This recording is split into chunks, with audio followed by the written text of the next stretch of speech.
July 9th Oshkosh Common Council. Clerk, could we please call the roll? Miller, Here. Ellison Osby. Here. Herman, Here. Mugrower, Here. Rosie, Here. Eschel, Here. Palmieri, Here. present 7. Councilmember Miller will lead us in the invocation and the pledge. We ask for your guidance tonight as we begin this meeting.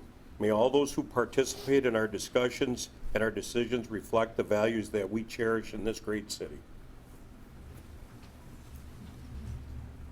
I pledge allegiance to the flag of the United States of America and to the republic for which it stands, one nation, under God, indivisible, with liberty and justice for all.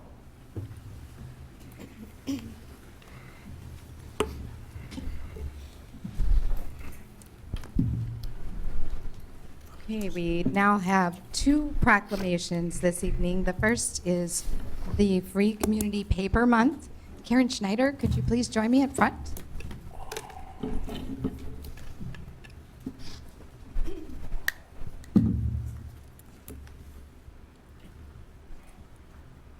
Whereas 1 in 6 Americans is, sorry.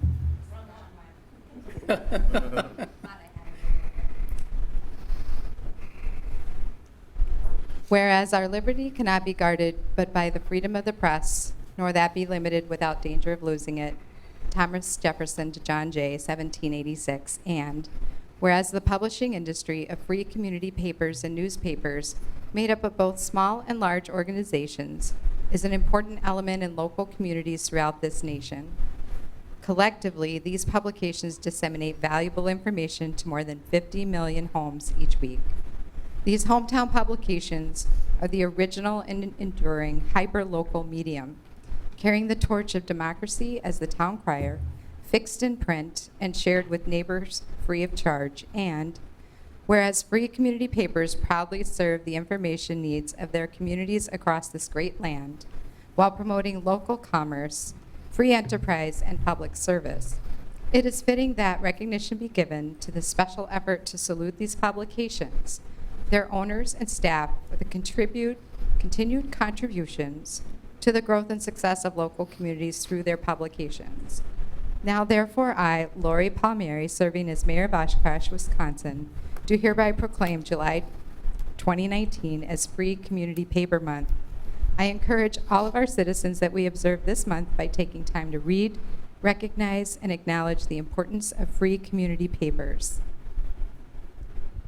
Thank you, Mayor.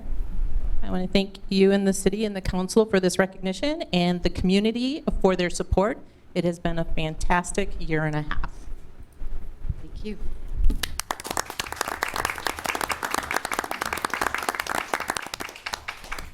Next, we have proclamation for the National Donate a Lunch Day.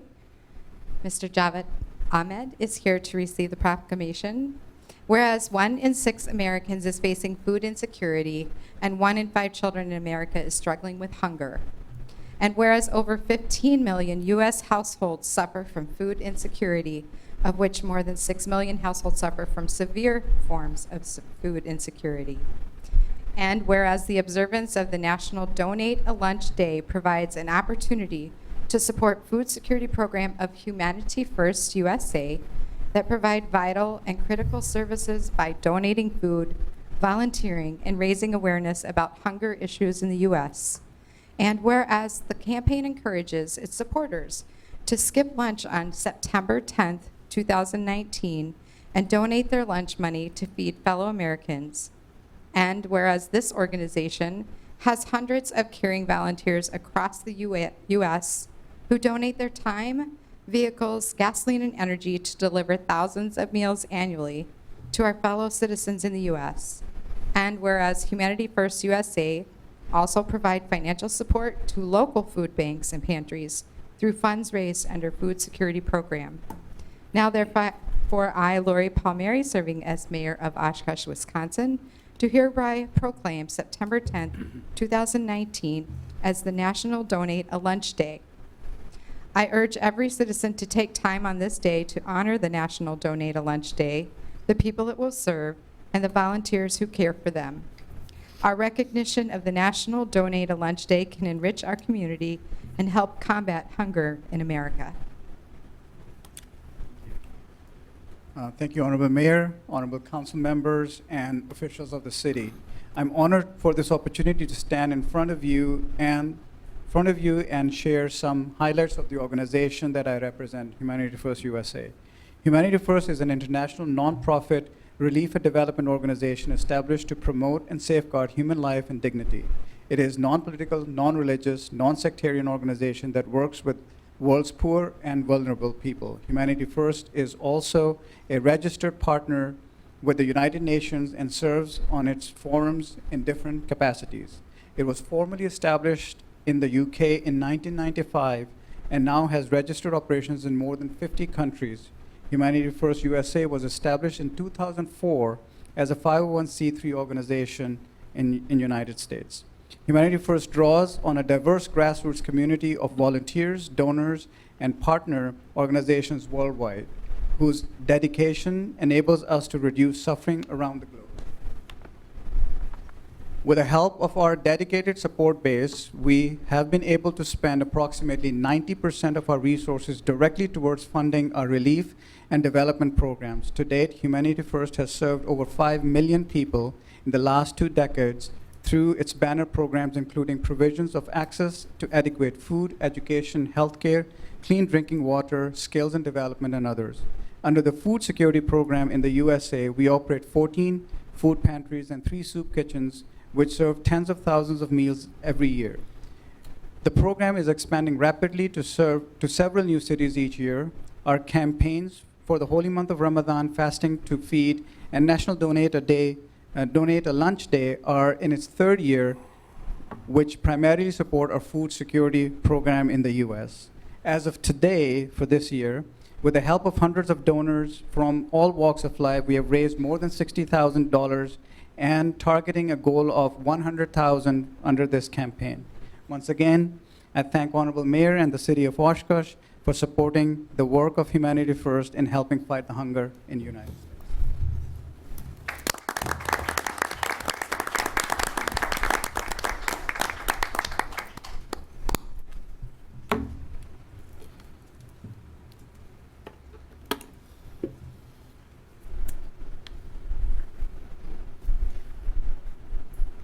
Next, we have a public hearing, Resolution 19-381, approve final resolution for special assessments for concrete pavement, asphalt pavement, sidewalk, new and rehabilitation, sanitary sewer main and laterals, water main and laterals, driveway aprons, storm sewer mains and laterals, traffic signals, and street lighting relating to contract number 18-14, Rath Lane, North Keller Street, North Westfield Street, and Oshkosh Avenue.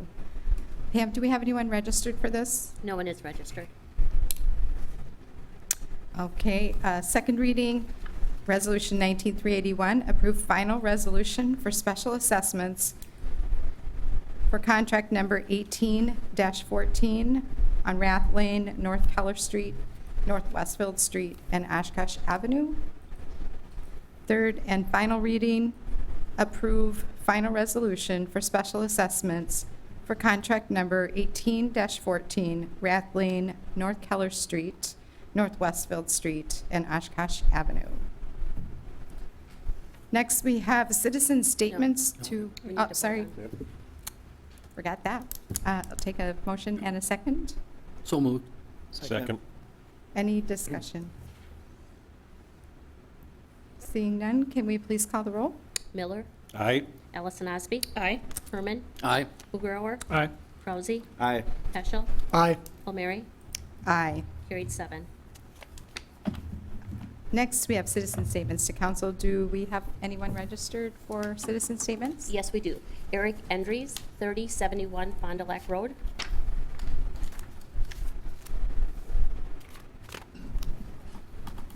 Hello, thank you. I was here last month about the policy, Oshkosh's policy about stray cats, and the fact that we have to call the Humane Society, and the Humane Society will give us a trap to trap the animal ourselves, and we bring the animal to the Humane Society ourselves. And I wasn't a fan of that policy. Well, it turns out that I did have a stray cat, but now there's 7 because it had kittens. I'm not here just to give an update on that. The reason I'm here is after I gave my statement last time, there was a little bit of discussion. I believe Mr. Krause asked who would be liable if the cat attacked a citizen, who would be liable if there were any kind of injuries like that. I think it was sort of, the conclusion was made that it would be considered wildlife and sort of at our own risk, I guess, with wildlife. But the reason it didn't dawn on me at the moment, but I disagreed with that after I reviewed that, the meeting last on YouTube. It's different because when I started this, when I had that cat issue begin, I looked up animal control for Oshkosh, and there was a website, I don't recall the name exactly, I think maybe it was Bauer something, Wildlife. The website specifically says that they will not deal with stray cats or dogs, and that they directed us to the Humane Society to deal with that. And of course, you go to the Humane Society, they say you have to do it yourself, trap the animal yourself. So I think it's actually different from wildlife, because with wildlife, if it's a raccoon, possums, or whatever, you can contact this company, they'll come out, I'm assuming they'll come out, take care of it for you, you pay the bill, and it's done. Whereas with a cat, specifically, it's on you to contact the Humane Society and then work with them, which means you trapping it yourself. So in that instance, if you would get injured by a cat, which I was worried about because there were 7 of them essentially on my patio now, I don't know if it would be as clear as it's just wildlife and you're kind of on your own with that. I feel like maybe the liability might be different in that case, just because you're directed to go to the Humane Society specifically for a cat or a dog, so it doesn't seem like it's quite the same. So I just wanted to mention that. I don't know if there's anything else to discuss about that, but just wanted to bring that to the attention that when it comes to wildlife, we can actually do something about it, have a company come out and get it, but if it's a dog or a cat, that's a different story. So, thank you. Is there anyone on staff that would like to respond? The only person, I know Chief Smith is in the back. He might be able to That at we least can state direct it what, to. but I think he stated it correctly. It's required to go through the Humane Society. Go ahead, Chief, if you can have any light to shed on this. That's absolutely correct. As far as domesticated animals, the Humane Society is our agent who handles that process. We don't have animal control officers as some jurisdictions might have. We actually contract basically with the Humane Society to provide that service. Well, thank you. Councilmember Paschal? Sure. Mr. Endries, can you stick up, please? Thank you. Yep. So, just to clarify, is that just related to stray cats? Or is that stray dogs? It said dogs and cats on the website when I looked this up.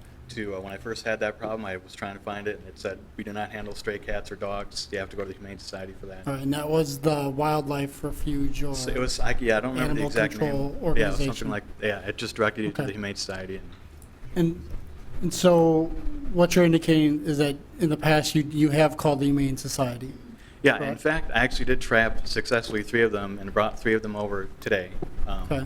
But it was just the whole issue of liability. Like, it just seemed that it was thought that it was wildlife specifically, so you're kind of on your own. But then I think it's a little different from wildlife, because with wildlife, like a raccoon or something, you can contact this company. They'll come out and take care of it, as far as it appeared on the website.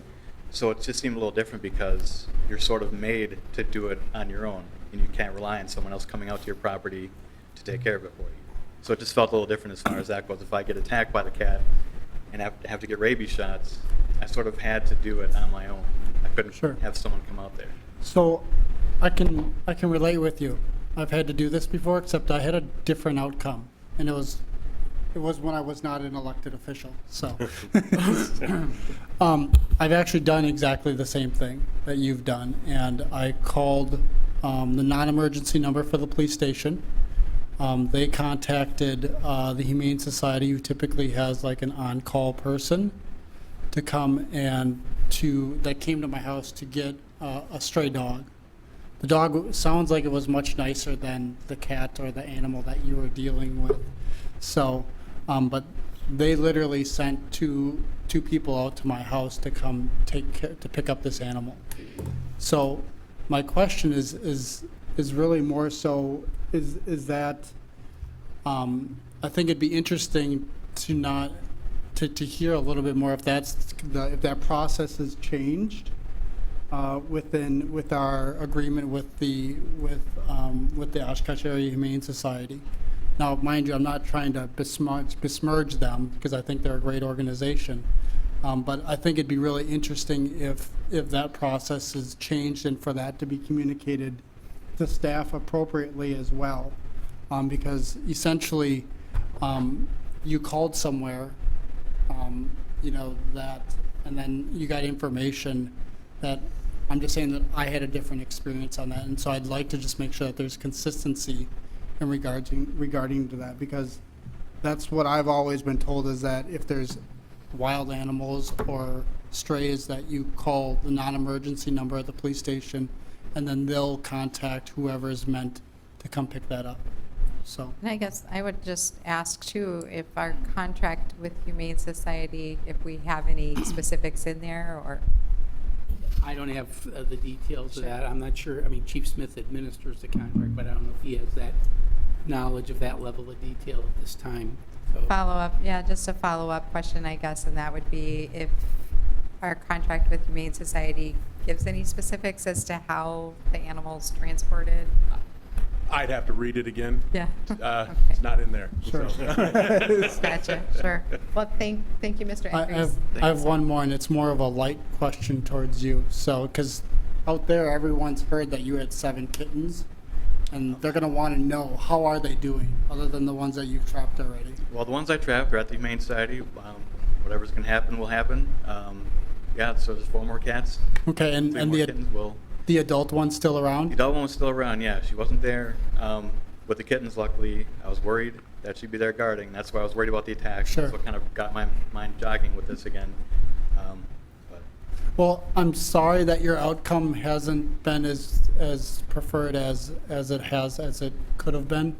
but- yeah, just to add, I have been in contact with the Humane Society a few times. I was calling and kind of almost pleading, like, so I'm really just Sure. kind of on my own. Nobody can come out, and it was always just I would have to go in and get the traps and do it myself. So Well, I'm glad you haven't gotten hurt doing it. yeah, so far, thank you.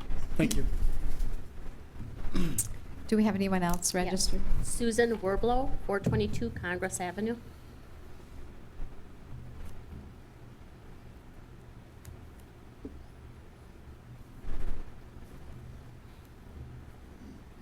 Good evening. First of all, I would like to congratulate the council and the city on establishing the Great Neighborhoods Associations. I think that's a fabulous thing. And I'm actually here representing the Congress Field Neighborhood Association. I wanted to speak to you about resolution number 19401, which is a capital improvements program for some of these associations. Susan, can Ms. you step closer to the mic for us? sorry. Thank you. Really? Actually, since it's on the agenda, would you mind coming back up when we call that on the agenda, or? Oh, I can't stay that long, but in any case, just pass the resolution. will you? It's number 25. Oh, number 25. 25. Okay, Lyle Bry, 1235 Spruce Street.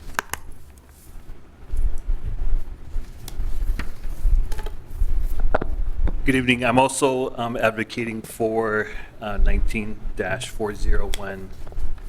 I'm a member of the Congressfields Neighborhood Association. So if you'd like me to speak later on that, I can. Yes, if anyone else is registered to speak on any of the items later on the agenda, if you could come forward when we call that item on the agenda. Thank you. Deb Martin, 164 Wildwood Drive.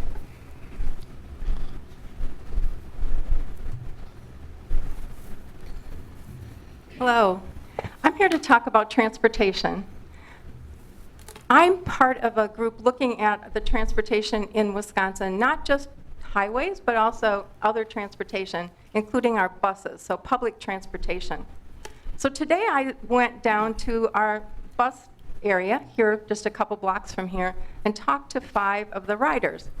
I personally have a car, so I can get where I want, when I want, at any time. I need to know what someone else's experience is like. And I was curious, has the city ever done a survey of the riders on the bus? And if so, Yeah. has it recent? Yes. All right. Anyway, I want to say what I found out from the 5 people I talked to is that the drivers are great. They really appreciate the drivers on our city buses, and they love the new buses. They're really appreciative of how well they are. The thing that I found interesting is that 2 of the women I talked to, they ride the bus almost every day, whether they're going shopping or to doctor's appointments. And they often have 3 transfers to get where they need to go. So it can take about an hour and a half to get to a doctor's appointment. Me, it takes about 10 minutes. Anyway, they weren't complaining about that. It's just the reality of how things work. And while I was there, at one point, all the buses came to the terminal, and everyone made their switch to whatever other bus they needed to go on, and that worked really smoothly. But one couple was still sitting there, so I went over and talked to them a little bit. Laura said they couldn't get on the particular bus they needed because it was already full, and she had a walker, and she needed to sit in the front part of the bus. By the way, though, other people did say to me, and she did too, that the new buses and how the arrangement for people with wheelchairs and walkers, it's really nice on the bus, and they appreciate that too. But she said it was full, so they were going to have to wait now another 30 minutes to get the next time that the bus would come for her. But while we're sitting talking, she pulls out this bag and she hands it to me. She makes bags for the people that ride the buses that she's on. And she likes to just hand them out to people. She's lived in Oshkosh about 4 years, and she and her husband ride the bus all the time, she said. And she makes little bags for kids, and she puts little stuffed animals in there. And if their parent says that they can have the bag, then she hands them out too. But what they said was they really get to be a community of people. If you ride the same bus all the time, you get to know the people. The drivers know their usual people. And they find that really welcoming and nice. So kudos to the organization that we have. The struggle is in the cost of the bus. So I gave, one of the people I talked to today is a friend of mine, and I gave her a ride home. She said she had $1.50. Because she's a senior citizen, she could ride the bus a little less expensive. So still keep in mind that there's people that struggle. With 41% of the students in Oshkosh at free or reduced lunches, $2 a ride, that means $4 a day to get to school, particularly our high schools, is really a struggle for them. So we have a good system in place. I hope we just work on to improve it to help some of our citizens that are struggling. Thank you. Thank you. No- Do we have anyone else? No further individuals. Next, we'll move on to consent agenda. Do we have anyone registered on consent agenda? Any No one items? is registered. All right. Bring it back to council for a motion and a second on the consent agenda. So moved. Second. Discussion?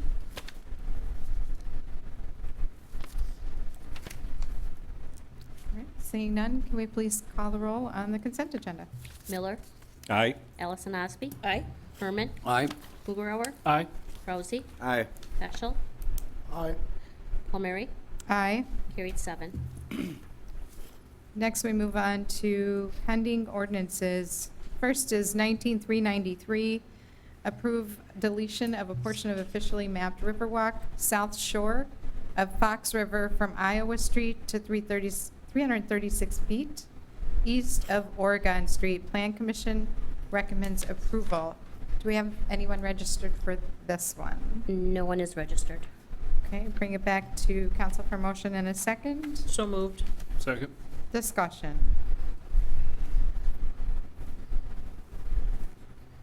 Seeing none, can we please call the roll? Miller, Aye. Allison Osby. Aye. Herman, Aye. Mugrower, Aye. Rousey, Aye. Peschel, Aye. Palmieri, Aye. carried 7. Next is ordinance 19394, approve Gilman annexation from the town of Oshkosh, 575 West Snell Road. Plan Commission recommends approval. Do we have anyone registered for 19394? No one is registered. All right. Back to council for a motion and a second. So moved. Second. Discussion? Seeing none, can we please call the roll on 19394? Miller, Aye. Allison Osby, Aye.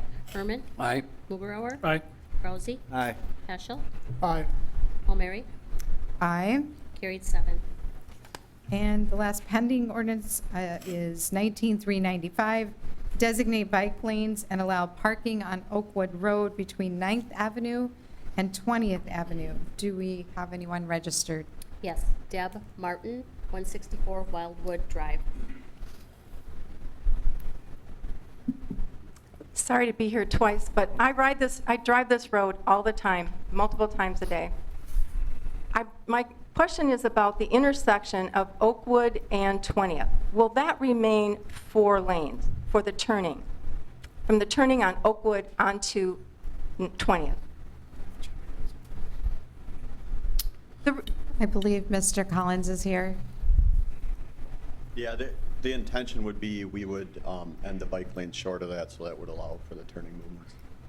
The reason I say this is my granddaughter goes to Carl Traeger, and when it's bad weather, rain or whatever, the cars back up all the way up 20th, turning onto Oakwood to get into the school. So it would be terrible if that was only a 1 lane. But as long as they'll have a turn lane there, that's great. Thank you.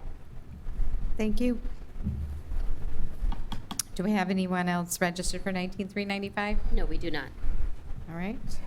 So moved. Sorry. Got out of here. Do we have a second? Second. Discussion. Councilmember Miller? Jim, don't sneak away so quick. I did have a person contact me, in full disclosure, it was my sister, so, but did we negotiate that we would allow parking as part of this? So, okay, that was the question she asked me, and I said absolutely no idea, and I did give her your personal number at home, so, thank you. Yeah, there'll be parking and then bike lane and 1 travel lane in each direction. And then we'll probably end the bike lanes, like I said, short of 20th, and then we'll also probably have to make a little accommodation for the turns in and out of Newport into that area. By any chance, Jake, do we have any visuals for this? I don't. I looked and I didn't see any. Okay. I could get one from back, but it's going to take me a while and probably won't. I think this is the second time we've seen this, so it has been. Councilmember Mugrower? Thank you, Madam Mayor. I know in the past I've been critical of some of our bike lanes, specifically West Haven Drive and the Witzel to Highway 21 area. But I gotta say, I like this. I like the design. Mr. Collins had forwarded me the layout. And a lot of times when we do bicycle lanes, sometimes it becomes a detriment to the actual neighbors, to that neighborhood, and where it takes away parking from their own, in front of their own property. What's nice about this one is it's adding parking back in and that availability to have parking in front of their property. It's a busy road, and it is, the bike lanes are a safe travel lane for those bicyclists. And I think it's a great idea in this particular area, moving people from 9th Street to 20th. And the layout looks good to me, and I'll support it. So, Councilmember Peschel? Sure. Thank you. As the representative of the Traffic and Parking Review Board, there was, I think, about 10 people that came and spoke about the 4 sets of proposals that Jim had provided the board.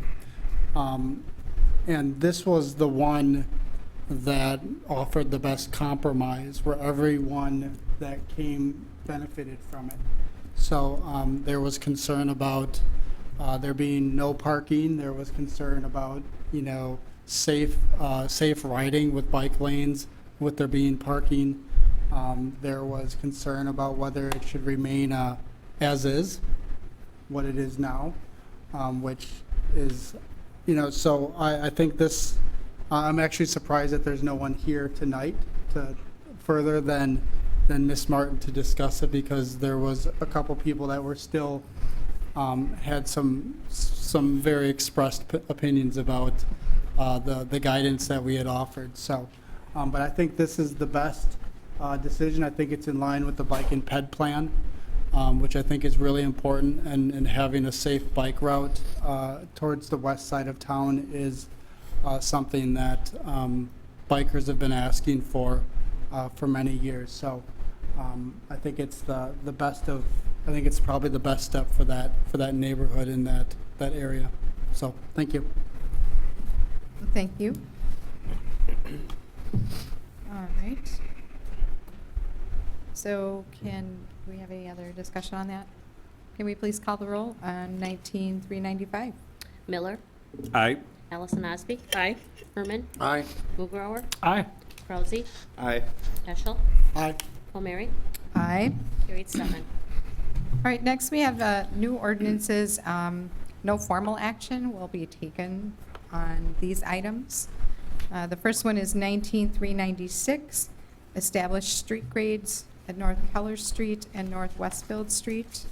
Do we have anyone registered to speak on 19-396? We have no one. And 19-397, approve zone change from institutional district to institutional district with a planned development overlay, IPD, for 215 Church Avenue.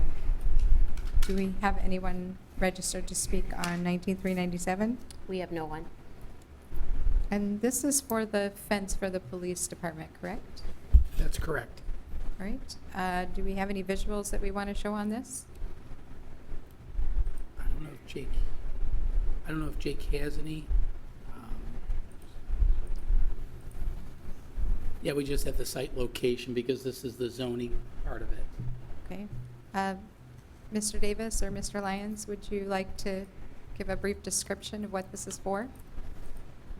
Yeah, so this is in regards to the security fencing proposal from the police department from several years ago. When the 2017 code update went into effect, it changed some of the allowed requirements for fencing. Now that they're anticipating moving forward with that fencing project, the only way to allow the height of the fence they're proposing, which is 6 feet in the front yard, would be go through a plan development and seek a base standard modification. So the first step in that process would be rezoning the property to the plan development. Okay, thank you. Does council have any further questions for staff regarding 19-397? Seeing none, can we please call the roll? We're not voting Yeah, on that. no- I'm sorry, no motion action. is second. No, No we're not, action. the first No reading. action. Right. I said that, didn't I? All right, next is 19-398, approve amendments to Chapter 11 of the Electrical Code of the City of Oshkosh Municipal Code. Do we have anyone registered to speak? No, we do not. Okay. And no action on that. Any discussion or questions?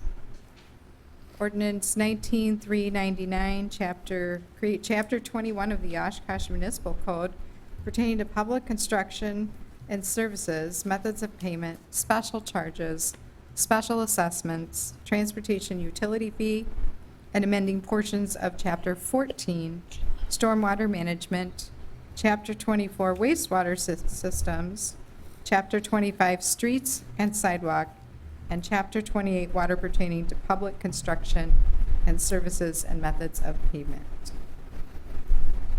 Anyone registered to speak for 19-399? Yes. Don Hones, 585 Hazel Street. Mr. Hones, if you'd like to use the podium. Sure. Thank you.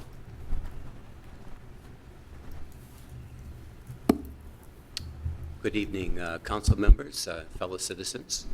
I live on Hazel Street, which my house right now is part of the construction site, and I just have a couple of things I want to share. First, I really appreciate how respectful the city workers and the company workers have been with me as a homeowner as we go through this process. It's not easy when your street and including your yard is part of this, and they've made it. They've done a really good job in communicating and in their work. Secondly, I want to fully support this plan to change the fee structure. Sidewalks and streets are a public good. We all use them. It's part of what I would hope would be a public service And I think the fee structure that you are envisioning, whereby the homeowner would be responsible for part of it, but the other part would be an ongoing monthly charge, small charge that would be spread through the community, I think is fair, and I fully support it. And I wish you the best as you go forward to address that. Thank you. Thank you. Councilmember Krause. Mr. Holmes, I just had a question for you. If you could, oh yeah. So your street's being done this year, so you obviously would benefit from this year getting this Yes. to go through. Could you just explain to the rest of the citizens what kind of strain potentially this would put on a, I'm guessing, normal citizen? Thank you very much. Compared to the $450 a month that we're proposing? Right, yes. I was looking at a charge of, I want to say, close to $14,000. And that's difficult. That's, I think, would be difficult for a lot of homeowners to face that. And even if you could pay it off on a monthly basis, that's substantial. As I recall, the difference is going to be more in the line of, say, $3,000, something like that, with this $450 a month charge. And again, it's, as I understand it, has been laid out, this idea that insurance policy, I guess you want to put it that way, for the future. And I think it's a fair system. I think it also acknowledges that we all use the sidewalks, we all use the streets, and we can all take responsibility for that. Thank you. Thank you for sharing your story. You're welcome. Thank you. Do we have anyone else registered for 19399? Yes, Mark Schultz, 902 Bavarian Court. Mark's not here. Okay. John Casper, 120 Jackson Street. Ron Hanchey, 52 Evelyn Street.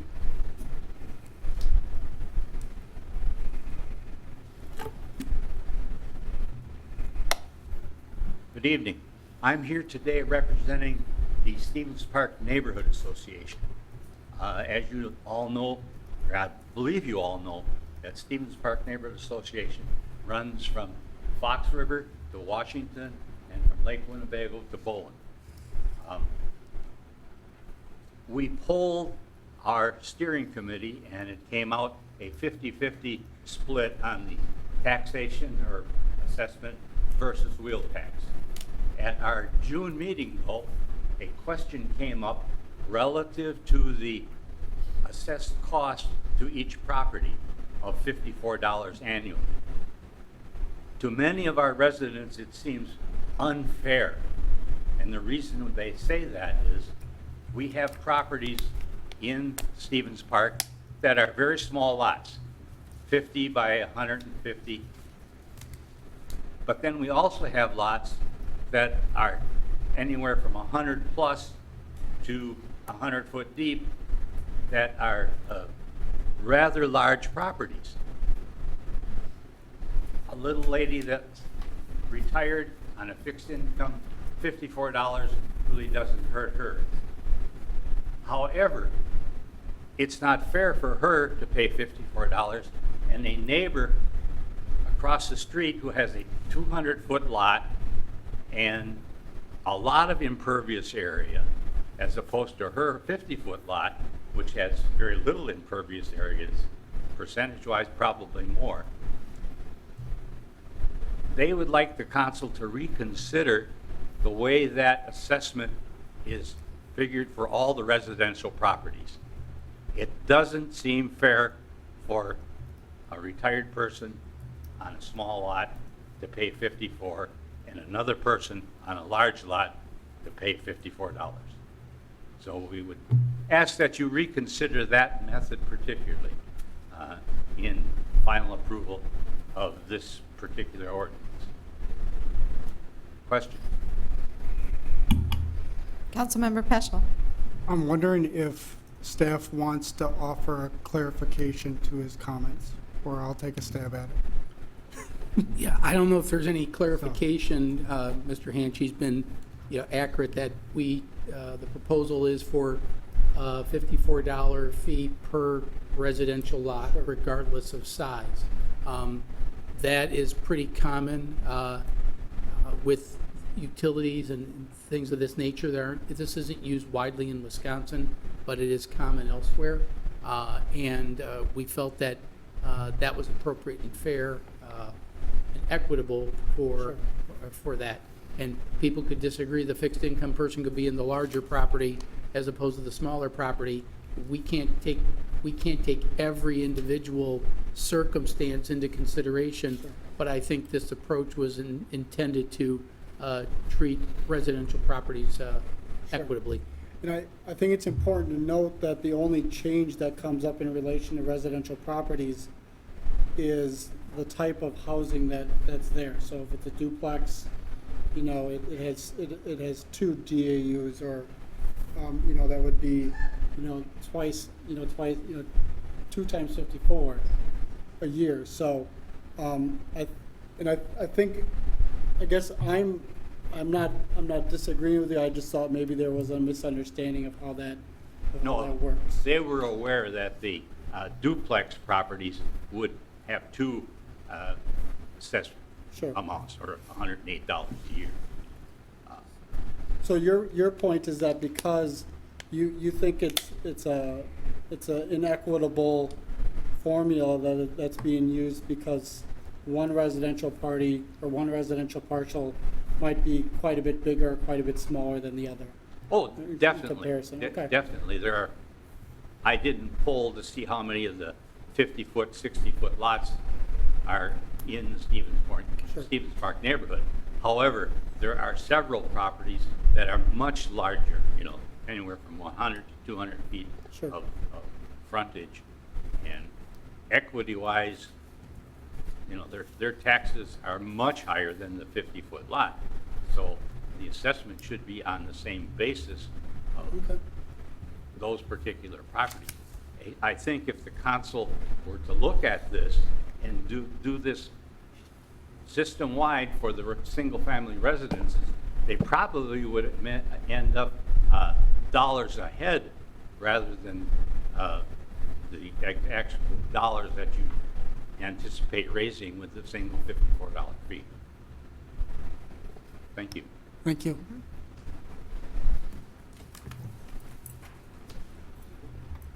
Do we have anyone else registered? No, I do not. Okay.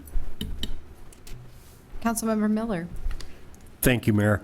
I guess I would ask my fellow council members to maybe push this back a couple weeks. I think there's a lot of confusion in the community yet.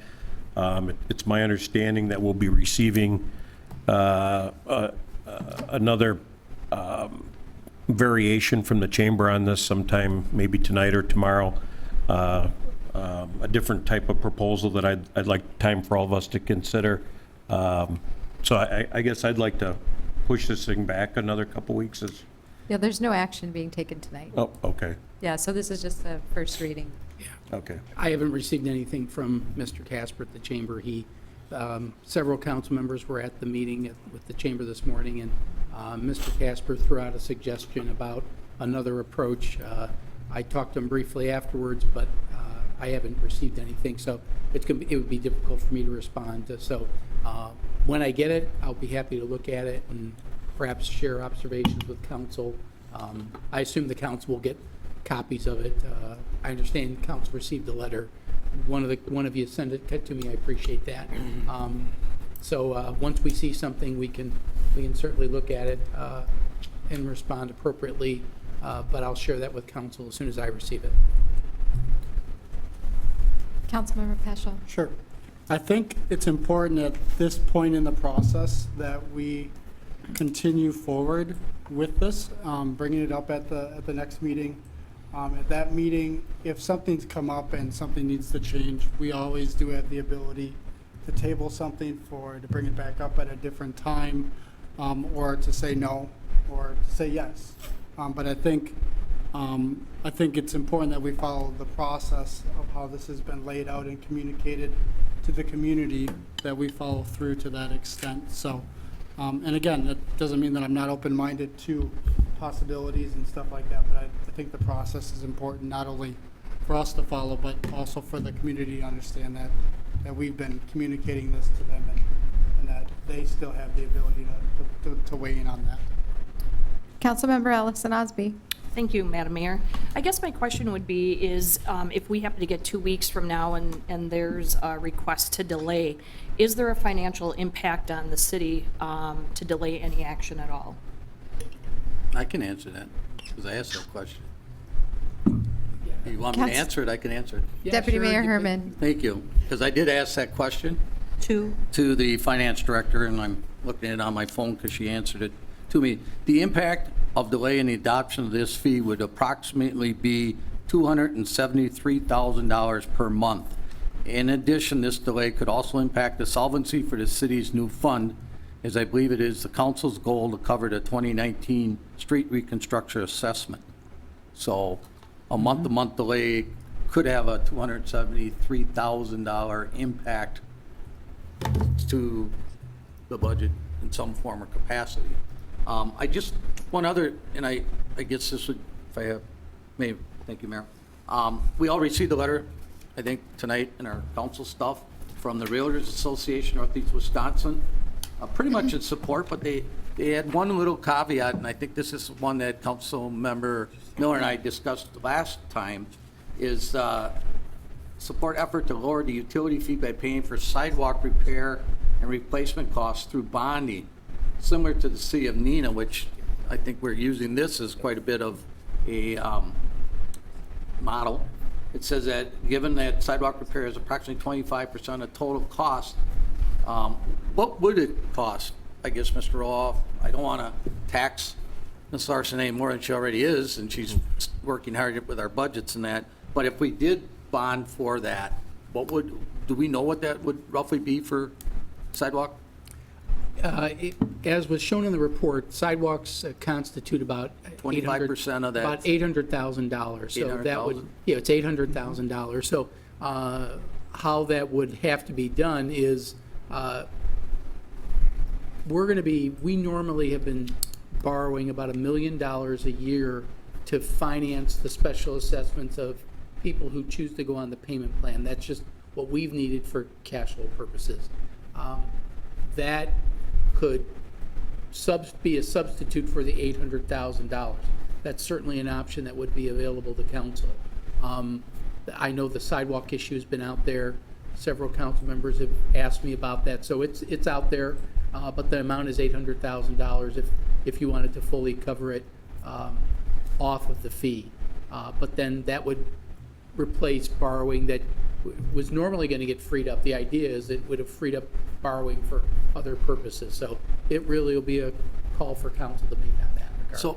So that being said, so that people understand, there's still going to be assessments for storm sewer, right? So when a total like Hazel Street, Mr. Robbie, if this fee goes through and the gentleman's in the back, what would he still have to be? What would he still be assessed for with that Hazel Street reconstruction project? The example that Mr. Holmes used of about $3,000 is what we're estimating the cost for a storm sewer lateral, sanitary lateral replacement, and any water service lateral replacements. Not means just the service laterals for those properties. We're estimating on that project it would be approximately $3,000. Okay, and I guess the reason I ask that is I don't want all our citizens to think that they're not going to get some assessments. They still are going to get some assessments based on the street project that is being done on their property. Yeah, it would just be the ones related to the utility service lateral, so it is significantly less as Mr. Holmes indicated. All right, good, thank you. Thank you, Mayor.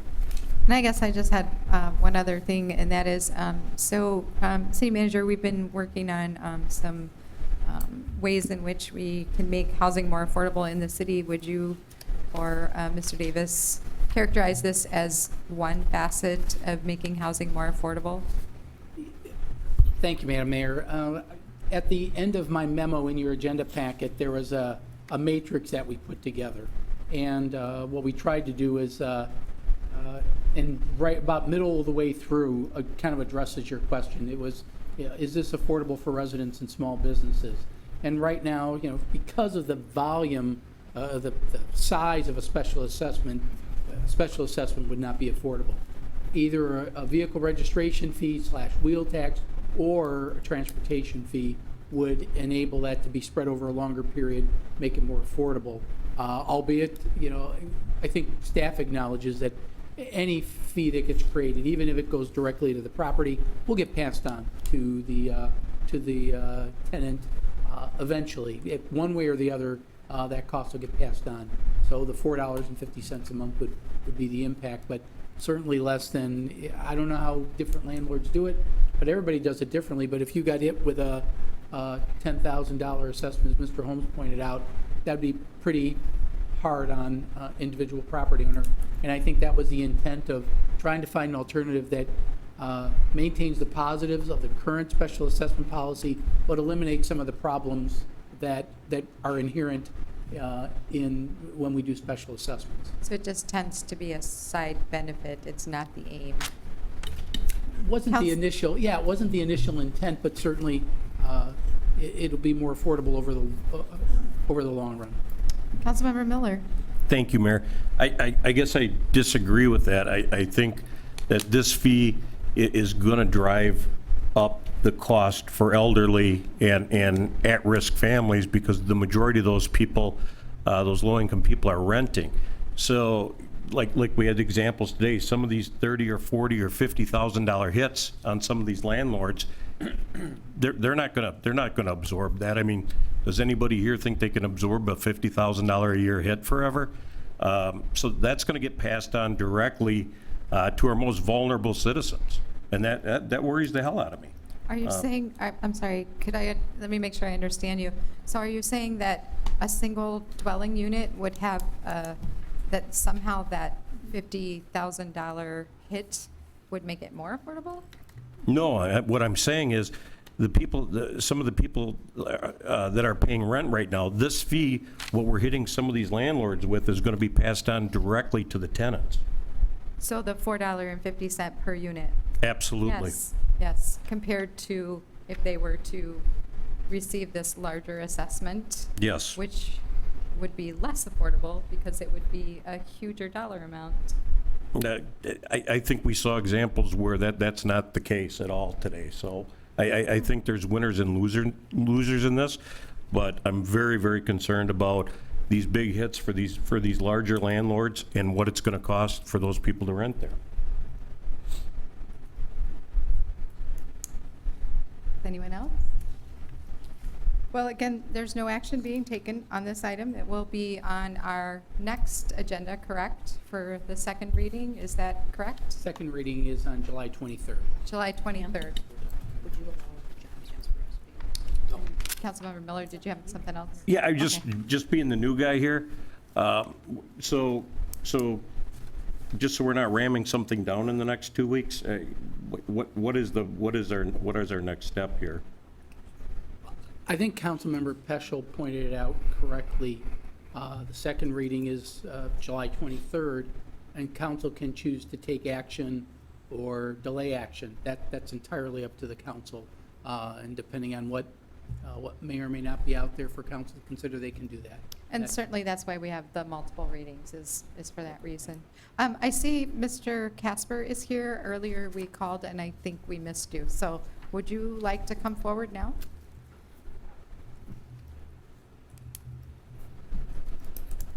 Thank you for accommodating me. I was at the EA had their 50th anniversary tonight, their celebrations. We'd like to have been there too.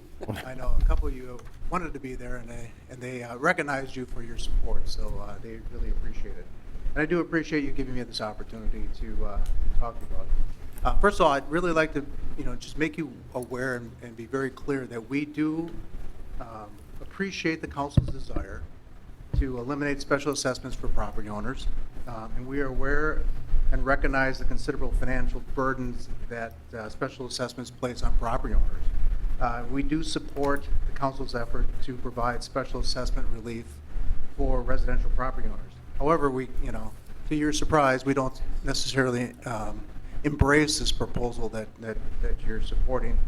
And we really take a look at this as an issue of fairness and equity, and we don't see the utility as really a way to put a good share of the cost back onto the backs of non-residential property owners. Concerns that we have about the utility, we think you're using the wrong metrics in terms of establishing a mechanism to eliminate special assessments. The use of impervious surface, both parking lots and rooftops, is really inappropriate and not equitable measure to tax property owners. We don't see a correlation between impervious surface and wear and tear on streets. And we see vehicles really being the cause of wear and tear, not necessarily rooftops and parking lots. Secondly, the proposed utility really disproportionately shifts the cost of street and sidewalk repairs onto non-residential property owners. 52% or $1.7 million of this total tax will be generated, will be put on their backs. The utility program itself generates $3.25 million of new revenue for the city, and if you took it in terms of equivalent of a property tax levy, that would be 8.2%. And in this world of 2% caps on levies, I mean, that's pretty significant and is a really unreasonable increase in terms of levy. The fee being imposed by the city does not bear a reasonable relationship to the service in which the fee is being imposed. State statute establishes a reasonable relationship needs to exist between the fee that's imposed and the services in which the fee is being imposed. I don't think the city has necessarily met or demonstrated that standard. The inclusion of the city sidewalk repair program is really an inappropriate expense category for the utility, or really any assessment policy for that matter. Impervious surface and vehicles, for that matter, do not necessarily cause wear and tear on sidewalks, and we don't think that's an appropriate place. The proposed ordinance that you have right now doesn't really take into consideration contiguous properties that are kind of serve as one campus. You know, where it's one campus, even though the ownership structure is such that it may be separate parcels, I think it should be used as one, be looked at as one continuous parcel and one campus, and should be taxed accordingly. Over the past several years, many property owners have been subject to special assessments.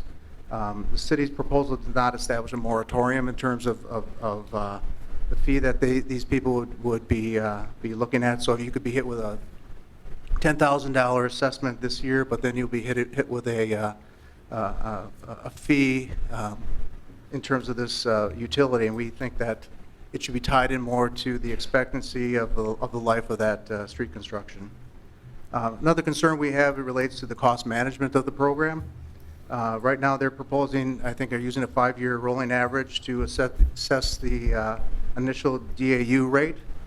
We think there should be some sort of cost constraint tied in with that, maybe directly tied in with the consumer price index. Lastly, and I think you all received a letter from WMC late yesterday afternoon. It's questioning whether there's statutory authority to establish a proposed transportation utility. From what I can tell in terms of their letter, they're talking about water, gas, electric, and power as the only opportunities for municipalities to create a utility. So we're questioning whether or not you want to go down that route and possibly put yourself into a legal challenge to this program. I mentioned this morning, several of you at a meeting that we had this morning, we offered a counter proposal, and we'd like to have you consider the possibility of creating a vehicle registration fee or a wheel tax. The legislation allows municipalities to establish a wheel tax on all vehicles up to 8,000 pounds that are registered in the city of Wisconsin. I believe there's the city of Oshkosh. I believe there's about 50,000 registered vehicles in the community. We would also suggest that if you go that route, any business service delivery vehicles or service deliveries, that they could have an opportunity to apply for a credit if that were the route you'd go. We would suggest that the fees generated by the wheel tax would be generated to eliminate streets special assessments for residential properties only. And the current property or the current assessment policy that you have in place for for non-residential properties would stay in place. So this counter proposal allows the city to provide relief to residential property owners, which I think you are really looking to get at all along in this venture. And then non-residential properties will continue to pay their fair share based on existing special assessment property and would pay when the actual improvement occurs. So we ask you to consider that as you deliberate on this issue. Thank you. Just one question, Mr. Casper, are you going to be sending that information out to council members, this proposal? Yeah. Okay, thank you. So, Deputy Mayor Herman, did you have something else? Yes, Okay, thank go you. ahead. Mayor, sorry about that. Mr. Roloff, you gave us or I think you sent me an example, but I think you sent it to all the council members, an example of a business on Murdoch that had, last year had street construction, and their assessment was relatively high, and you kind of used the analogy that if you went under the new transportation fee program, how that would be broke down, if you could share that, possibly? Yeah, I'd be happy to. Don't have it on anything I can put up on the screen, but we shared this with the members of the chamber who were there this morning. The example you cite, I believe, is the one with, it had approximately, almost 700 feet of frontage, and the street assessment itself was $141,000. That was a one-time fee, and that would be replaced. Their property is one of the properties that would hit the max. In this case, $5,400 annually. So $5,400 annual fee versus a $141,000 special assessment. And we just use that as one example. There are a lot of different examples. Some are more advantageous, some are less advantageous. And and that's just the way the new formula works with transportation fee versus the special assessment. And I encouraged every business to take a look at their own situation, and they'll. Sounds like they've already given you some feedback, but it's not going to uniformly affect everybody the same. It'll be a little different, and they can evaluate it and provide you with their input. And I'm assuming too that there's already been statutory references that we've looked at in terms of comfort level with this. I'll let the city attorney. The ordinance contains statutory references, and I think it's also referenced in the city manager's memo. And basically, in Wisconsin, municipalities are granted broad authority, limited by restrictions in the statute. So there are no restrictions saying you cannot do this too. So. Mary, I have one follow-up question, please. Mr. Roloff, when you did the analysis, or I mean staff did the analysis and everything, why were the rooftops added? I don't know if I remember seeing something that explained why you added the rooftops to the overall. I think I'll let James talk about that. A big part of that is, the parking lots are capturing the passenger vehicle traffic that is impacting a site, and the rooftops are capturing the heavy truck traffic that is impacting a site. And, if you look at, DOT guidance, it's that heavy truck traffic that governs your design standards for your street. So the rooftops are really representing the amount of traffic that can get generated. So there's a correlation. Is it, there's a correlation, although you can't just sit there and say rooftops equal traffic. You can correlate that rooftops do represent traffic. And one of the things that council will be doing when they consider this as an ordinance, and the city attorney can better explain it, but essentially council will make findings that there is a relationship between the two. And there is a relationship, and we believe there is, based on our analysis, and we believe it's appropriate. I think Mr. Robbie referred to it as a surrogate, but I believe it's reasonable. Councilmember Peschel. Sure. I have a couple questions, so thank you, Madam Mayor. Now I'm lost on rooftops. So. Well, it's impervious. It's impervious surface. It's Okay. oversimplified to say just rooftops. It's all impervious surface on a property.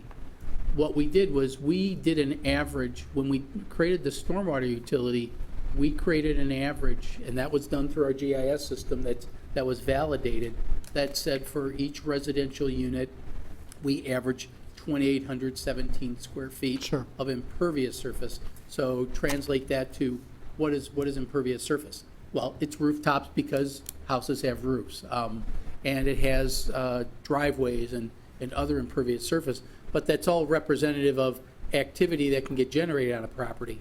So for every 2,817 square feet of impervious surface in a non-residential area, we created one development area unit. We don't give credit on, as we do with stormwater, because this has nothing to do with stormwater creation. This has to do with what we believe is to be a relationship between impervious surface and traffic generation from that property. And we believe there's close enough relationship that it's reasonable and fair for this purpose. But just to clarify on that, though, separate and distinct from this, any of those entities could apply for stormwater credit based on pervious surface that was converted, correct? As a separate action? Any conversion to pervious surface, thank you for, any conversion to pervious surface would reduce their bill because that's not, it's not being used for building, for manufacturing activity or production or retail that generates traffic. But the green space is reasonable to assume it's just for decorative or landscaping purposes.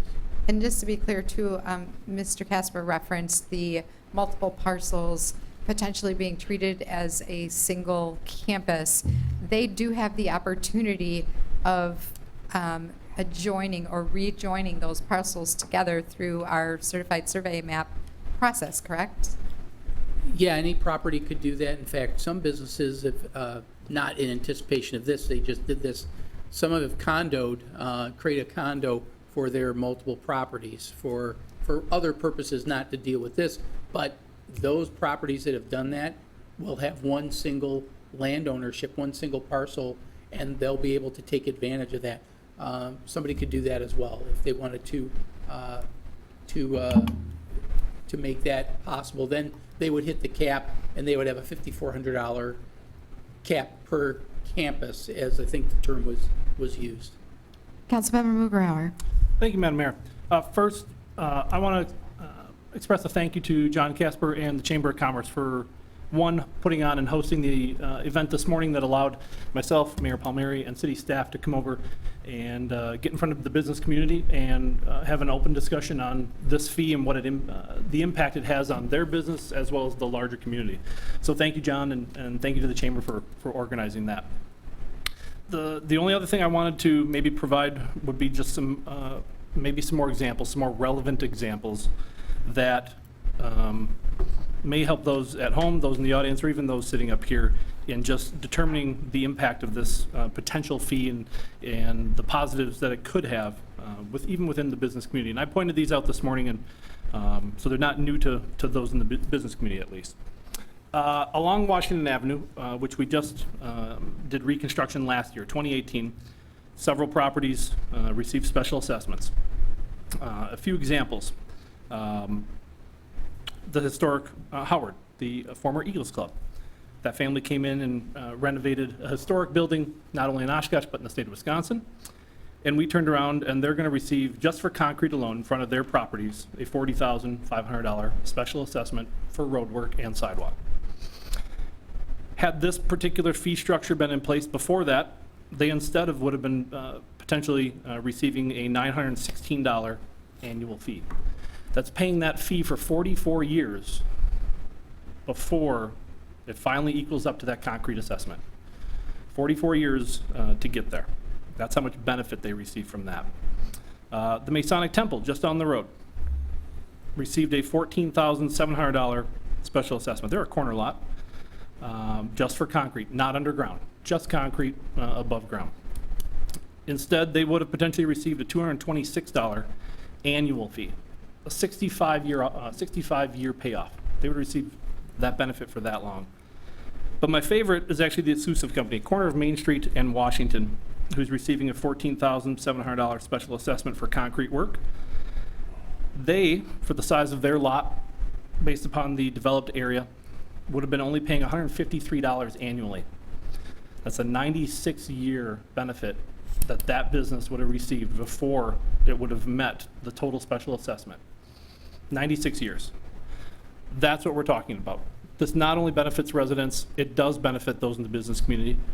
Yes, there is different levels of benefit, shorter windows and longer windows, but there is a benefit to doing this, and that is that we all use our transportation system.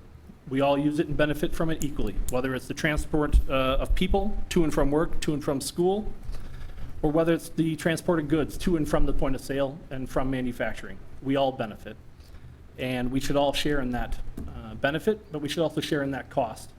And this is a reasonable and equitable way to do it. Thank you. Councilmember Peschel. Sure. I think my question actually goes back to Mr. Casper, in just regards to the proposal that he's suggesting. So.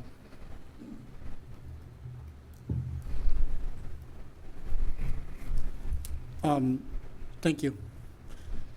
So before you made the proposal about the wheel tax and creating a credit for business owners who have vehicles, and then keeping the special assessment process for non-residential properties, parcels, you were also talking about the separation of sidewalks from that. Are you, is that going to be part of the proposal, or is that two standalone proposals that you're suggesting? I don't think sidewalks should be part of any of those proposals. Okay. All right, that's clear to me. Thank you. So, and it's any of the sidewalk portion, the new and the rehab? Exactly. Okay, thank you. Councilmember Miller. John, hang on a second. Thank you, Mayor. Can you get, you don't have to talk, but can you get us that proposal ASAP, please, so we have time to digest Yeah, this? I'll put it together tomorrow and I'll get it out for everybody. All right, thank you very much. Okay. Anyone else? All right. Again, no action will be taken on this item tonight. We'll move on to new resolutions. 19-400, professional service agreement with AECom for environmental services for pre and post demolition assessment and remedial options report for 43 East 7th Avenue, $85,742. Do we have anyone registered for 19-400? No, we do not. Okay, bring it back to council for a motion and a second. So moved. Second. Discussion. All right, seeing none, can we please call the roll? Miller, Aye. Ellison Osby. Aye. Herman, Aye. Mugrower, Aye. Rousey, Aye. Peschel, Aye. Palmieri, Aye. carried 7. All right, next we have 19-401, and we did have two individuals here earlier. Is Susan Werblow still here that would like to speak on 19-401, approve Great Neighborhoods Capital Improvement Programs funding in the amount of $401,244? Okay, how about Lyle Bride? I think they both left, Mayor. Oh. Oh, yes, oh, I'm sorry, Lyle, I wasn't trying to cut you off. I thought you both left at the same time. So I'm just advocating for this proposal, specifically our neighborhood association at Congress Fields. We'll be using it to renovate the tot lot, which is a playground on Congress Avenue in our neighborhood association. Currently, it's showing some wear and tear. We have a huge water drainage problem. After it rains, the thick bark dust still covers the ground, and you don't realize how much water is soaked in. You take your kids in, all of a sudden you sink into 4 inches of water after it's rained. And so part of this project, that will be a solution, that these monies will fix that problem. Also, we see the benefit of the other improvements in the area, at Menominee Park, the Sea Sand Sailor Playground has generated a lot of positive feedback in the community that I hear from from parents and other advocacy groups that I work with. I should say I'm also a professional youth care worker. I'm also a foster parent, and I see the benefits of these safe spaces for families. It's the only playground in our Central City. yeah. So you have to go across the river or to the lake to get something there. We are wanting to. We've been in communication. We've met with the Parks Department, and we have catalogs of designs, and we want to pick something unique, so that because I know a number of families that do when they take their kids, will go around to different parts of the city or other cities to try different playgrounds, because different playgrounds have different elements that are fun for kids. So we like to pick something unique, to either our area or to the city. Also, we see huge positive impact of South Park. I mean, everybody's talking about that, the splash pad plus the 2 playgrounds right there, and they're packed out all the time. Auxiliary officers hang out there, meet the kids, make them feel safe, getting to know the kids. There's a lot of positive things happening, and all of those lunch areas those rental huts are being utilized from numerous community organizations and churches for their community things, and you see the community coming together in those spaces. And so all those positive things we see as I just encourage you that this is a positive investment that will benefit the city for years to come. So I just have one question, Mr. Bride. It's Bride, right? Byrie.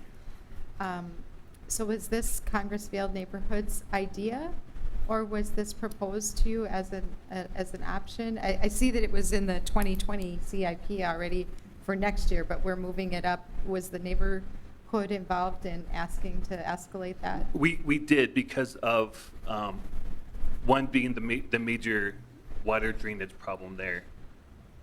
So we did talk to Alexa and city officials at some of our Go H&I meetings. They let us know about grants available, and then we met with, and then we progressed from there. Talked to the parks director, found out their plan, and so we've been trying to be diligent with our research and planning for this.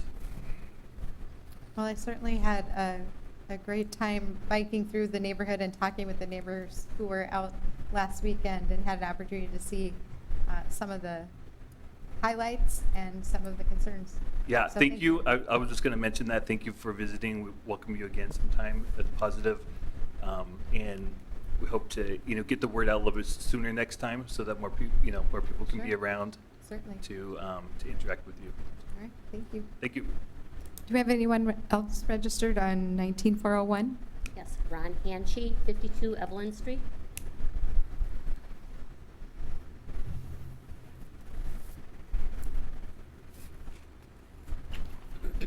Again, representing Stevens Park Neighborhood Association.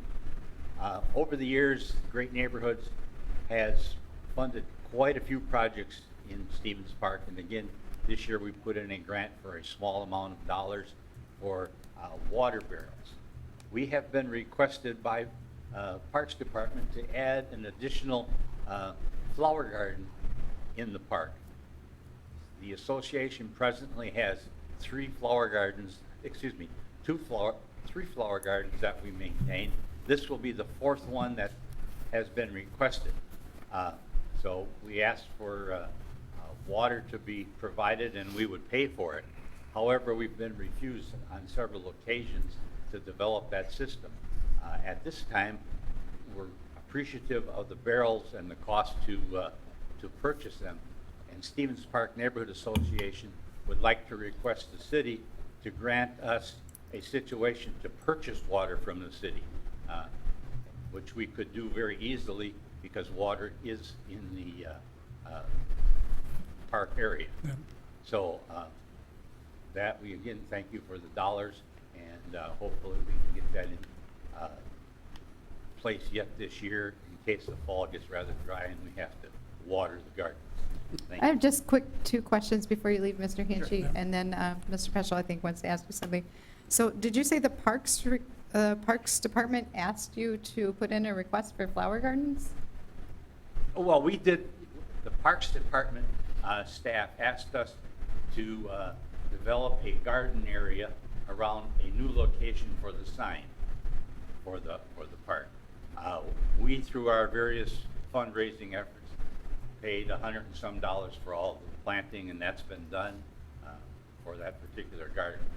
The gardens on the north wall of the park, we were granted $500 from the neighborhood member or resident to develop that, and we developed it and maintain it. So we're again requesting these barrels to hold water to water them.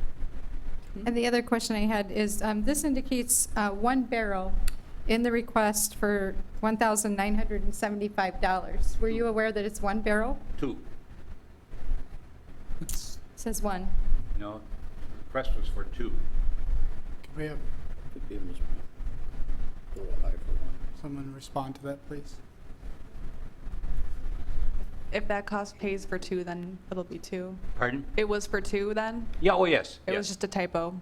That cost probably will cover for the 2 then. Yeah, 2 barrels plus stands for these barrels, plus hoses to water the area and a hose cart to maintain and lock up the hose. I see. All right. Thank you. Councilmember Peschel. Well, I guess I'll start with this. I'm biased to this park. This was my neighborhood park for 15 years. It's a beautiful park. And Stevens Park Neighborhood Association has done a great job maintaining it and making it a vibrant park, along with the Parks Department as well. So it's been a real team effort to see that come to fruition. I guess I'd like to take an opportunity, because there are the gardens, the community garden that exists in the park, and the flower gardens are at some of the furthest points away from any type of water source. So I guess I'd like to encourage staff to figure out a way to figure out how we can get more water to those areas in the future. I still think even without that in place, rain barrels are extremely beneficial. Mayor Palmieri asked my question about the $2,000 rain barrel, which I thought was a little bit extravagant. I was excited to see what it looked like. So if that turns out to be 2, Does it wash dishes? What? Does it wash dishes? Yeah. So if it turns out to be 2 or maybe even 3, that'd be even better. So Please don't call them rain barrels. We have no way of capturing the rain. Sure. Because the way we used to capture the rain has been changed now that the last year's grant added a concrete surfacing around the small shelter, and we can no longer capture the water barrels there. Okay. So these would just be water storage, not rain capturing? Right, we would have to either pay somebody to get that water there, and we're willing to do that. That's why we have the hoses in the system, et cetera. So I guess another question for staff would be, when we say rain barrel, would we need to maybe do some amendments to the proposal here, since it says rain barrels? I think it's the type of barrel, it's technically called the rain barrel, that holds the water. They were designated as water barrels. Right. Okay. But they can also collect rain if it rains. If we could put more general terms as to water storage, capture storage container, Yeah. they're more containers. So was it the understanding then that it wasn't a rain barrel capturing, but more of a water distribution that somehow magically gets to that location? Yeah, now you're testing my memory when the I don't have the applications right in front of me. I just remembered them as rain barrels, unfortunately, because they look like rain barrels. Yeah, they Their water design storage is there. probably the same. Sure. And it'll have a spigot on the bottom, and they'll be able to connect a hose to put water in the barrel. Yes. And it'll probably collect rain if it does rain. Not really, because we really? only have No. a 3-inch opening on the top. Okay, well, So really, heavy dome. supporting you in a water barrel is really what we want to do here. The next step to solving part of that is getting more water to those barrels when it's needed, or Well, we, in our proposal, indicated that we would find a way to get the water, and one of the requests is to see if we can't purchase from the city. The other way is to purchase from the neighbors adjacent. But Okay. Stevens Park would pay for the purchase of that water based on so many cubic. The neighborhood association would. Yes. Okay, Ca- go ahead. Councilmember Krause. So this storage unit that would contain water, do we know how large each unit would be? Because I mean, a storm barrel is 55 gallons. 100 gallons. 100 gallons per. Each. Okay. So we really need a transport with water getting to those locations to fill those barrels. It's not collected from rain. Correct. Yeah. Okay. Thank you. So it's not exactly low maintenance in that regard, sounds like. I just had one other question on this. Thank you, Mr. Hanchey. Thank you. With regard to the 75,000 for Rainbow Memorial Park Trail Engineering Design and Permitting, we did represent in this plan that this was neighbor initiated. If Mr. Davis would just talk a little bit about the funding here for the, or perhaps Mr. Mauer, the funding for that as it relates to the Great Neighborhoods initiated Well, proposals. I can start the conversation. Sure. In that the city obtained an 80/20 grant from the Department of Transportation for a trail/river walk for Rainbow Memorial Park a year or so ago.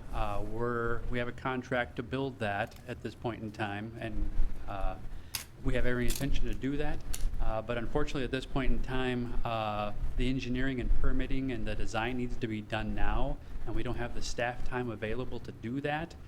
So that's why we've asked the Department of Public Works give us an estimate as to how much it would cost to hire a contract engineer to do the work that we need to do for this grant. And that's been roughly guessed at $75,000. When we were trying to figure out a way to pay for that expense, Great Neighborhoods funding was available, and we had our initial meetings on capital improvement programs for 2020 and beyond, and there was no good funding source to pay for a contract engineer.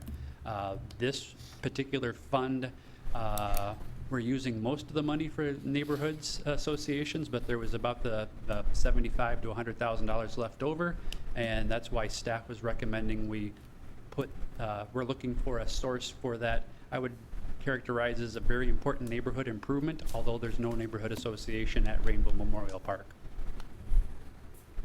I see. So that 75 to 100,000 that was left over could have been carried over for future neighbor-initiated projects, but because of the shortfall on this, that was the That was our decision. rationale, That's yes. the rationale. Of course, it does contribute an asset, right?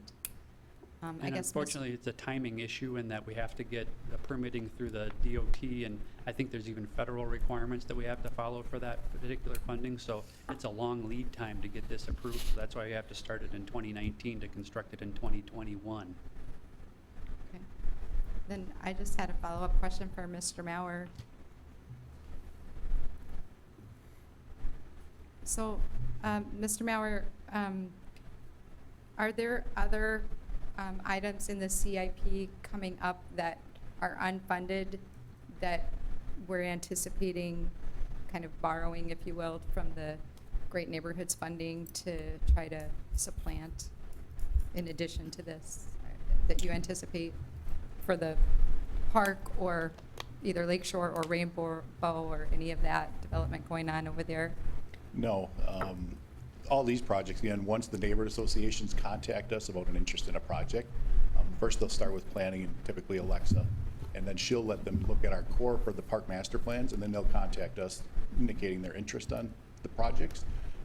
As they were speaking about the Congress Avenue, seeing that they would like to bump that one up sooner than that what he had planned, we can talk to them about doing so. But as far as any projects that we have in our CIP, as the council knows, Parks Board takes a look at those, and we probably ask for anywhere between a $1.3 and $4 million based on the year and what projects. We typically will get 3 or 4 based on the funding availability, and we know that. So no, we don't know what projects will come forward from the neighborhoods. A lot of these come forward within the first 6 months of the year. once the grant becomes available. So I don't know of any offhand right now. Sure, sure. Does anybody else have questions for staff? Madam Mayor, we still have individuals that would like to talk. Oh, I'm so sorry. I'm so sorry. I thought we had them all. Dennis Kavanaugh, 1107 Merritt Avenue.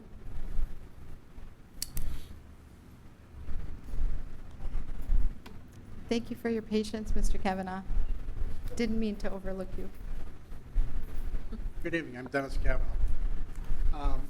I'm here recommending strongly that you look at our recommendation for the exercise stations in Menominee. This is an example of, Great Neighborhoods is the great example of probably the finest in government, where the neighborhoods look at things that would benefit the neighborhood. And in this case, we looked at, hey, that trail goes through the park. We know at this time that the Little Oshkosh is being converted or redone. And we try to take advantage of that to have, when you take your kid down there, but maybe it benefit you a little bit too, while the young ones running around. And you can watch the kids at the same time. So that's what we're looking at. But I mean, it's an example where planning works with us, the departments work with us, and it gives the neighborhoods a surge of, hey, we have some control of our own life.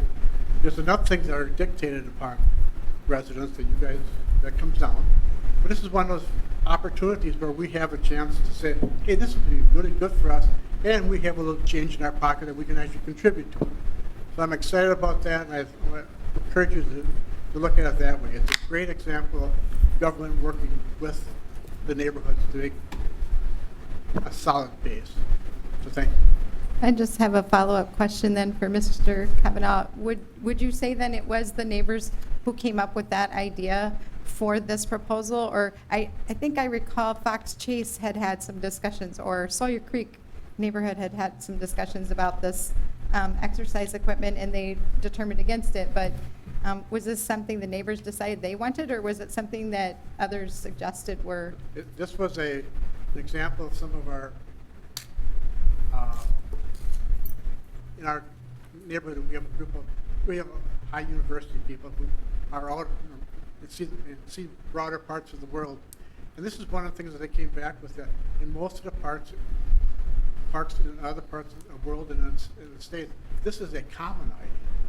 This is not a, so they brought this back to, you got the perfect location for it here, you got the perfect opportunity to do it. And then we took it to the planning department, and then we took it to Ray, and it was, but this makes kind of sense. So it was the timing of that part, but it was all initiated by us. We have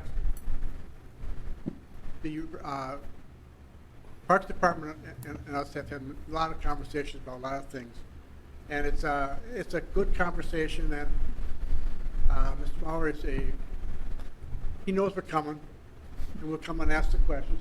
We're not afraid to ask the questions. But I think the planning department kind of softens it going into this. We're better prepared. But it's a really good baseline of using the city's skills to help us do things. So I really appreciate that. Thank you so much. Do we have anyone else registered? Yes, we do. Kathy Webb, 543 Otter Avenue.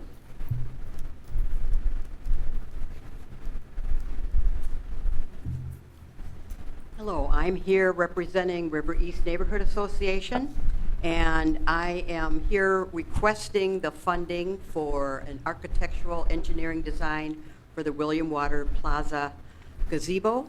And I'm sure many of you have been over by the library and seen the new William Waters Plaza, and it is beautiful. We have had nothing but good, positive vibes from people. It's wonderful when you drive by there or walk by there and people are sitting and having lunch at the tables or just sitting with their dogs on the bench. And this one gentleman said he was so happy to see more green space. There was a young artist painting the library, and she wanted to know, was this public or was this private? I said, this is a park. This is for, part of River East neighborhood, and this is for everyone to enjoy. So this gazebo, this was the first phase, and it's been wonderful to work with the Parks Department and Alexa and everyone else at City Hall to make this come. Our dream of this over the last, I don't know, I think we've been talking about 3 or 4 years, and to see it is just beautiful. And people have respected the flowers and the gaming tables, and so we want to add this gazebo as not just a gazebo, just not another gazebo, but it's got a piece of artwork that will be in that plaza, I think, after I'm long gone. And so we want it done in the style of William Waters. And it has been a source of pride for our neighborhood. It took 3 times, but we finally got the flowers planted just before our Evening on the Avenue event, which we partnered with the City of Oshkosh and the Parks Department and the library. And that, again, was a very successful evening. And of course, people are saying, are you going to do this again? And I said, well, once we get the plaza, and that'll be wired for electricity and lights, I'm assuming, that we can actually have a regular stage for a small group or whatever to perform. But it really is a source of pride in our neighborhood and for the City of Oshkosh, and it's kind of a nice gateway into our neighborhood. And I can see that with my other neighbors. They are putting up flower pots and hanging baskets and painting their homes, and so it's a trickle-down effect, and it's just wonderful, both homeowners and rental properties, and it's exciting to see. So I thank you very much. So if I could just ask you a question, you guys are only asking for $27,500 and also going to be doing fundraising for some of the construction costs. How much is the total price tag for that? We don't know. Okay. That's why we need this design, so we can go, you know, it's been thrown out $100,000, maybe more, deciding on what the design. But the problem before is we had a nice, pretty picture, but we needed this architectural engineering design. So every nut and screw and bolt, so they could go, and the city then can put a bid out for a company to come in and put this together. Thank you so much. If I could just ask Mr. Davis then a follow-up on this, or Mr. Mauer. So here's an example of River East is only asking for $27,000 for some planning on this, but it's actually going to be a significant cost to construct that. I guess my question would be is, if we were to approve this with that $75,000 going towards Rainbow Memorial Trail and not necessarily towards the actual building costs for something such as the William Waters Plaza, how do we anticipate, I guess, paying for the actual construction? Will we be shorting that, I guess, by taking it from here and putting it towards another area? Staff is recommending that we fund the Great Neighborhoods program again in 2020. Construction would occur in 2020 for the gazebo. I don't think that engineering and design would be completed in time to actually build it in 2019. And another facet of the design is that we want to be able to use that for fundraising purposes, because we need to have a prettier picture with a solid budget to pitch to donors, the community foundation, other people in the community who would be willing to donate towards the project. So we're hoping to leverage more private nonprofit funds with the city funds as a result of this project. So it's probably too early to say it's taking away, because I think there's going to be more money from private donors and 2020 funds available for actual construction of the gazebo. But we are requiring the neighbors to do fundraising for construction of essentially a capital project. Yes, Okay. we've traditionally done that with all neighborhood associations. Thank you. Mhm. Do we have anyone else registered? No one else is registered. All right. Bring it back to council for a motion in a second. 19,400. So moved. Second. Discussion? Councilmember Mukarauer. Thank you, Madam Mayor. I just want to say thank you to the neighborhood associations that we have. They're all active, and they are a big benefit for this community. So thank you for the work and the effort you guys put in. I'm glad there's funding available to help with these projects that they come right from the people, right from the neighbors, right from the associations. You know what's best, and you know what you can use in your neighborhood, and it doesn't mean that we're dictating to you what you should do in that spot, that you're asking for these specific things, and I'm glad there's funding available that we can help support each and every one of these. So that's all I have. I just wanted to say thank you for your efforts. All right. With the one exception of the Rainbow Park, that was done not by a neighborhood association or initiated by neighbors. So it sounds like they're all good with that. I guess we're ready to call the roll. Miller, Aye. Allison Osby, Aye. Herman, Aye. Lugauer, Aye. Rousey, Aye. Peschel, Aye. O'Meary, Aye. carried 7. Resolution 19402, grant fiber optic easement to Northern Telephone and Data Corporation, William A. Steiger Park, 200 Ohio Street. Plan Commission recommends approval. I believe Councilmember Miller has something he'd like to say. Yeah, I'll be voting present on this, and I'm going to transition to a citizen here and answer any questions you might have. NTD is my employer, so.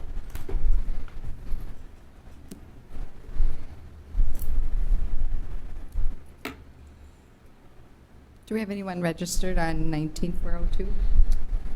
No one is registered. Mr. Miller? If you have any questions for me, I'm here to answer them. Should we put it on the floor first? Move to approve. Second? Discussion. Mr. Miller, would you like to explain what we're looking at and I guess kind of how we got here and just what we're looking at? Sure. What this is we've got a request for an easement after the fact. We hired a contractor to put fiber optic cable in along the river in the park in that area. The contractor hired a subcontractor. There was some confusion as where the right-of-way was, where the park was. 100% our fault. We should have been supervising the project. They literally got it done in a day, so it wasn't, it wasn't one of those things where it was a 3-week process. They literally drilled the project in a day, so 100% our screw up. No other questions? Councilmember Peschel. Sure. So, it's our opportunity to have fun with you, Mr. Miller. So this was done in 2012, correct? No, When was this done? This was done in December, I believe, of last year. Okay. So then the question really comes is what level of process or scrutiny do you put your contractors to do to knowing that they're going to do the right thing? Yeah, and like I said, our contractor used a subcontractor in this case. We became aware of that. I'm not sure exactly when. In this particular case, it's very convoluted back there, what looks to be park property versus the easement.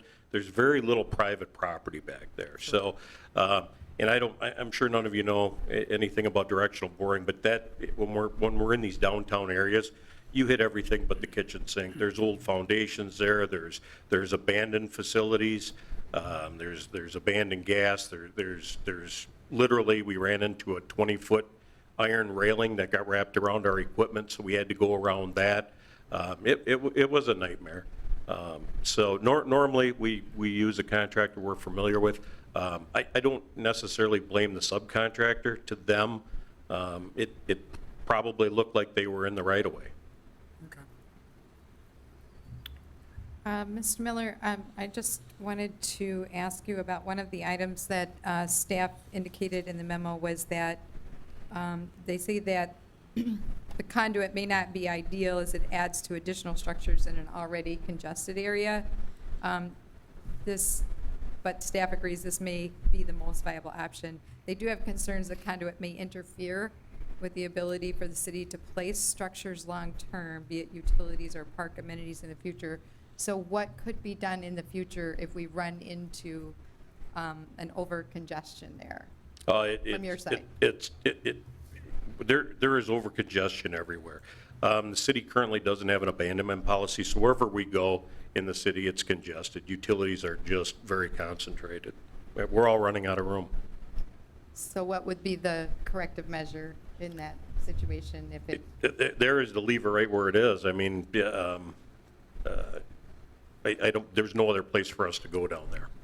So those businesses could not be serviced by the fiber optic facility that's there. Thank you. You bet. Anyone else? All right. So if we could please call the roll on 19402. Allison Osby? Aye. Herman? Aye. Mugrower? Aye. Rousey? Aye. Peschel? Aye. Palmieri? Aye. Carried 6. Thank you. Thank you.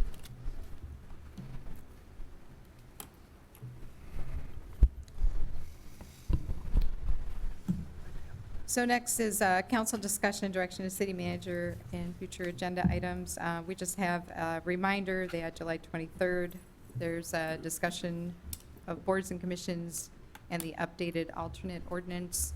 I believe we'll, Ms. Lawrenson, will we get a draft of that prior to, the draft of the ordinance prior to that? Yeah. No, but you'd put together a preliminary draft. I have a, For preliminary the draft. I'm alternates. waiting for final decisions as Okay. to what All right. direction you guys want to go with a few things, but. Okay. So it looks like we need to give some direction, at least on the updated alternate ordinance. Council want to give any input on that? I will tell you that I met I with can the. get it that night. Okay. I will tell you that I met with the chairs for the boards and commissions that met this morning. And all were in favor of adding what had been suggested previously, of the option to add alternates for those boards and commissions that don't already have them. And, yep, at least for those who attended. I don't know if you've gotten any other feedback from others. No, we haven't received any additional feedback, but you had your meeting with the board and commission chairs this morning. Got some Exactly. feedback, so Mayor and I discussed some preliminary agenda to get it, to keep that flowing, because you only have about 45 minutes. But we'll make sure you cover all your bases. Okay. Second round of citizen statements to council. Do we have anyone registered for citizen statements? No one is registered. And council member announcements and statements? Councilmember Miller. Thank you, Mayor. Ray left already, but I want to just give a shout out to the parks crew. I was at 6th and Idaho the last couple days, kind of watching that project come together, and the amazing amount of people that are using that park already. I mean, and I stopped to talk to some young people, some elderly people. They just absolutely love it there. So big shout out to Ray's guys and the guys that put all their hard work into that park. And I know it was tough this year with all the rain, but the citizens really do appreciate what you guys do. So thank you. Deputy Mayor Herman. Thank you, Mayor. I'm sorry I didn't put it on the agenda. I just want to say a thank you to city staff and Mr. Mauer's staff for the 4th of July fireworks and set up at the Leach, even though it rained a little bit. The Facebook posts are 90% positive, hoping we bring it back to the Leach and keep it there in the future. I think there was a lot of positives. And I got there about 4:30, 4:45, and I could not believe the lines at the food trucks and the boats up and down the river and tied up to the river. And a lot of people seem to really be enjoying the atmosphere and everything. And I think it was a great first-year experiment.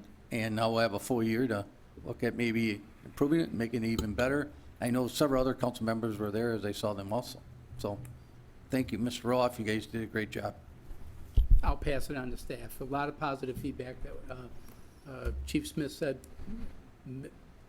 To say minimal is probably an exaggeration. It was it was virtually non-existent. And I know it'd be tough, but I know there was a couple of issues with people fishing on shore to boaters trying to get to shore.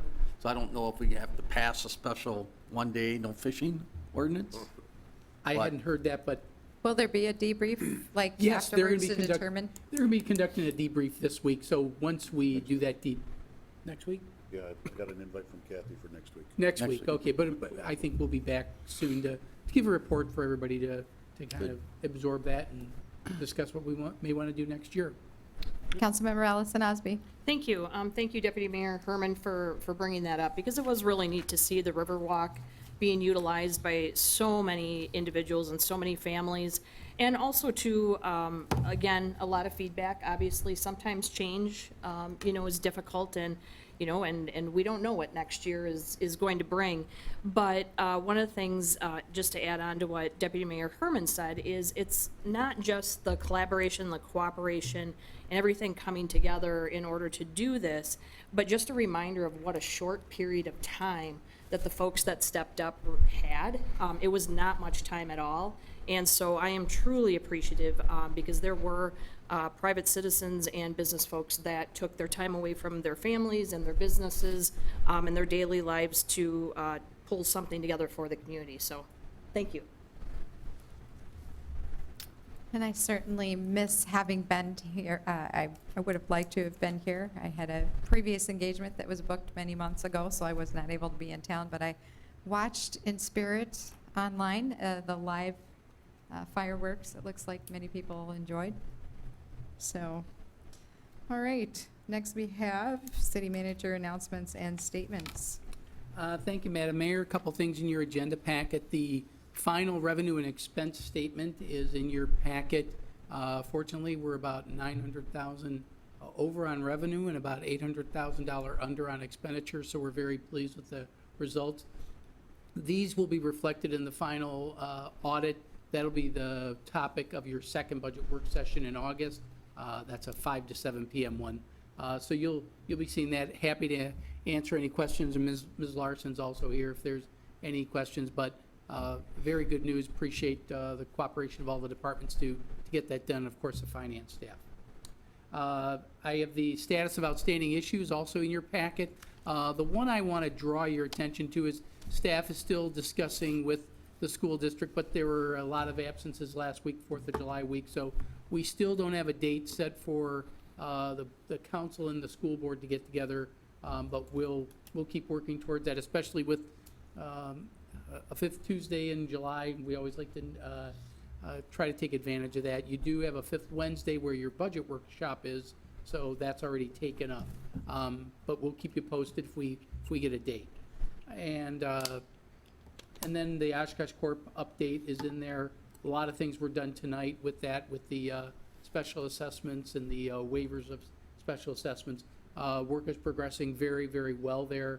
The next step is to get going on the widening of the approach to the north side of the roundabout at Keller Street. And that's all I have, unless there are any questions. Looks like we also have a KPI update coming up at the next meeting, or a public dashboard is set to go live on July 23rd. Do you want to share anything on that? Nothing other than that we do have I can't remember the name of the software, but a new software package that will enable the public to view our KPIs as soon as they get launched on there. Courtney Jenks and Administrative Services has been diligently badgering our department heads, and I'm leaning over because we still have a few more departments to get done, and we'll get that done in the next week. But our goal is to have it go live on the 23rd, and Invisio is the program that we're using now. I just appreciate remembering that. And I guess for everybody out there, KPIs, key performance indicators. Thank you so much for saying Sorry to be that. jargony. Yeah, we want to make sure we get our acronyms straight. And that's all I have, Madam Mayor. Thank you. So we'll entertain a motion to adjourn. So moved. Second. All in favor? Aye. Aye.